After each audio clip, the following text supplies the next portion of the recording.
Yo, what's going on, guys? KrispyFlakes here. Welcome to my new series here on NBA 2K16 called Scenarios. This is basically where we manipulate the NBA League and we look at different scenarios that could, that are never going to happen, but we're just kind of wondering what would happen if these scenarios were to exist.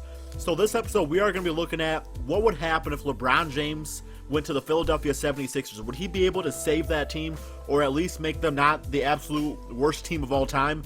If you guys want this series, be sure to hit that like button and hit that like button for the next episode, which is going to be Michael Jordan on the Chicago Bulls and just how he would do in the league in this day and age. So, there's a few things we got to look at before we start the simulation here, guys, before we see how this team does. First things is, of course, we got our roster. We kind of want to deal with that. But you also got to keep in mind that we are kind of at the mercy of the 2K logarithm here. So basically, there's things in the NBA that happen, on a real life basis, things that happen off the court, like, I don't know, like maybe some dude breaks up with his girlfriend, so he don't play very good the next day, or maybe Big Baby Davis is mad because the donut store is out of Krispy Kremes, or things like that. Y'all know what I'm saying?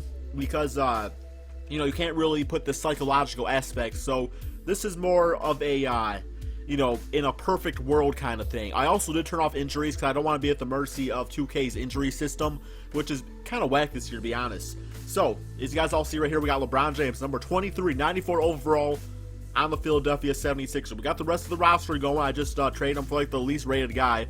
I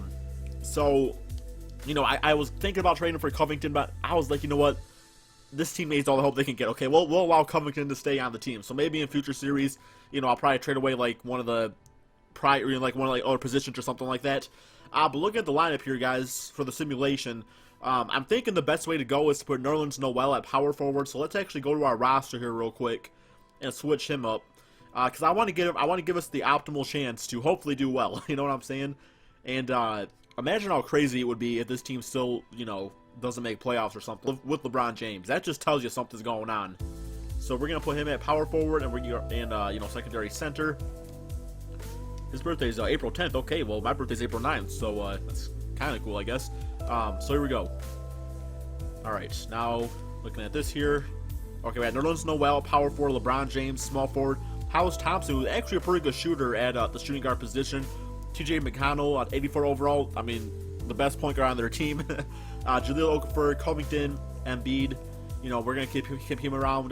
Like I said, this is based on a perfect situation, so this is assuming that the whole entire team is healthy. I probably could get rid of Embiid just for the sake of, yeah, you know what, let's actually do that. I feel like that's more realistic to actually get rid of Embiid in this situation, because he's absolutely out for the season, so he's really not, he does not play any factor into the current 76er season at all, so for that reason, we're just going to release him to free agency. It makes the most sense. So we'll get rid of him, and the rest of the team, is pretty consistent. These are all guys that are currently on the team and currently like 1-25 at the making of this video. Who knows? Maybe by the time you watch this video, maybe they went on like a 25-game winning streak or something like that. Okay, your rotation is invalid because all the minutes. Okay, so have CPU fix that. Okay, so one last time, final lineup: TJ McConnell, Hollis Thompson, LeBron James, Nerlens Noel, Jahlil Okafor, Covington, Roten, Laundry, Grant, Cannon, Sampson, Marshall, Holmes. My boy Nick Staus is going and getting at that last spot right there real quick. But here we go, guys. Let's get the simulation underway, see how this team does, and go from there. We're just going to simulate literally the whole entire season. These might be longer episodes or shorter. I really don't know. This is my first time doing this. So let's simulate all the way to the Chicago Bulls game. Simulate through date, and just check out that record. Let's watch that record go. I'm going to disable trades. No trades at all. We're assuming this team has not changed at all. We start off 2-0, so 2-0 looking pretty damn good for this team. Alright, so that's not really a bad start. And alright, there we go. There's our first out. We're still doing better than the current 76ers team, this far into the season. And LeBron James, the fact of the matter, guys, is that he's one of the greatest. Oh, what's this? Automate that. Okay. He is one of the best one of the best small forwards of all time. Probably the, some people will argue Larry Bird. I think LeBron James, as far as an all-around player, I think LeBron James is the best all-around player of all time. I'm not saying he's better than Michael Jordan, but from a passing, defensive, rebounding, scoring standpoint, the ways he can score, it's got to be LeBron James. Although, I will say that type of player, his type of playing style, it's not sustainable. You know, he definitely will not, you know, unless he switch.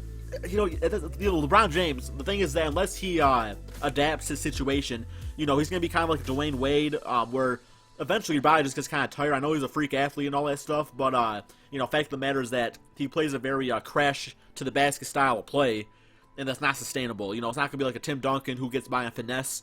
But with that being said, though, LeBron James definitely is a player that can switch things up. So looking at the season so far here, we're currently 17-23. Not great, not bad. I mean, like I said, though, you know, LeBron James, one guy can't do it all. I didn't know that back in the day when he made it to his first NBA Finals with the San Antonio Spurs. You know, the San Antonio Spurs, they swept him. And I think his best player was Mo Williams. I think maybe he had Larry Hughes on that team, Anderson Varejao, and I believe a kind of washed up Antoine Jameson. I believe so. Don't quote me on that. So it's looking like a LeBron James, you know, from a winning standpoint. I mean, look what we're comparing it to. We're comparing it to this season. So yes, he's making a difference. Is he making a great difference? I mean, we're 11th in our conference. So I don't know. Like, what are you guys thinking about this series right here? You know, do you think LeBron James in real life would have a better effect on this team, assuming that no trades were made? Like, if you just put LeBron James on the 76ers today, would they make the playoffs? I don't know. It would be interesting. I honestly think he would. I mean, LeBron James by himself, hell yeah, we'll make a 8th spot in the league there. And trade deadline, would you like to stop simulation? Nope. Keep it going here. But I honestly thought they would do a little better than this. You know, I thought they would be at least a 500 team with LeBron. You know, Jahlil Okafor for LeBron James, that's not a bad 1-2 punch, honestly. You know, the way Jalil's been scoring this year. And then Nerlens Noel, he's serviceable. T.J. McConnell, I actually like his game pretty good. And Hollis Thompson's a good shooter. And then from a bench perspective, you know, you got Covington as the 6th man. That would be pretty decent. And then it gets kind of sloppy from there. I mean, it's sloppy altogether, besides LeBron James anyway and Jahlil Okafor. So, I don't know. 33-44. Okay, so it's looking like we come up on the end of the season here. It's not looking like we're going to make the playoffs, guys. We're not going to make the playoffs with this team. Okay, so we're at the last game right here. And, you know, season awards, the MVP went to Kevin Durant. So LeBron James did not win MVP. Jahlil Okafor actually won the Rookie of the Year, so he did really well out there, although the record says otherwise. Josh Smith, 6th man of the year. DeAndre Jordan. You know, why is he always gets traded to this team for some reason, like the My League mode. So I'm not seeing LeBron James on here anywhere. That's fine. NBA all for okay. So he is on the NBA second team. He made it to the NBA second team as the guy on there. I don't know if there's a way to check out like the standings. Yeah, player stats. Let's check out. So LeBron James averaged 23.1 points per game, about 8 rebounds, about 6 assists. So you know he still put up LeBron James type numbers. I don't know what went wrong with this team, honestly. Maybe it was defense or something like that, because I'm looking up and down the board here. Those are good numbers for LeBron. You know, great numbers for Jahlil Okafor for the rookie. Tony Rowan played pretty good too. Actually, nice little 1-2 punch here from the point guard. So I don't really know, guys. So let me know in the comment section below. In a real life scenario, do you think LeBron James would be good enough to fix the 76ers all by himself? And like I said, leave that like for the next scenario, which is going to be Michael Jordan and how he would do in the NBA today on the Chicago Bulls.